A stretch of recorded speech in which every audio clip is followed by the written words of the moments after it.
আসসালাম নমস্কার, কি খবর সবার? আশা করি সবাই ভালো আছেন। তো যাই হোক, আজকে আবারও এলাম একটা নতুন ব্লগ নিয়ে। ব্লগ তো জানোনি, এই টাইমের ব্লগ হলো রান্না বাড়ার ব্লগ। তো যাই হোক, আজকে এলাম, আজকে আবার বানির চাষা হইলো রান্ধনি। একবারে মাছ, এই যে এরকম করে মাছ ভাজা নিছে। এটা কি মাছ? এটা রূপচান্দা না? আর আরো কি, ও লোকেল মাছও আছে, যেটা লোকেল মাছ দিছে মালিকে। পুরি না? পুরি মাছ না চুষা শুদ্ধ বাচ্চাও? মস মস কি বানাকে খাইছিলাম কি? যাই হোক, পুরি মাছ চুষা শুদ্ধ বাচ্চে। চুষা শুদ্ধ কেরা কেরা বাইজা খাইছুন, কমেন্টে জানাইবেন কিবা লাগে। আর এই যে এদিকে সবজি কুড়ে রাইখে দিছে।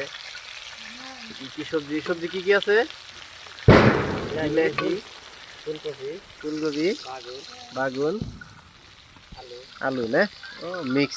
তাহলে আজকে সবজি ভালোই হবো, খারাপ লাগবে না।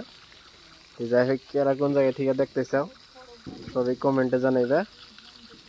আর অ্যাকচুয়ালি দিওয়ালি চলতেছে, হ্যাপি দিওয়ালি সবাইকে।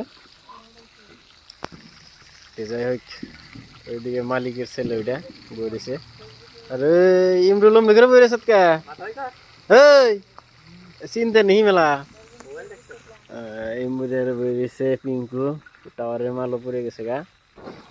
আজকে তাহের আবার গেছে গা, পলাইছে। তাহের যাই একবারে কোনো জানি কোনো কথা বলেছে। তো যাই হোক, ভিডিও বেশি লম্বা করি না। সবাই সুস্থ থাকো, ভালো থাকো। খুদা হাফিজ।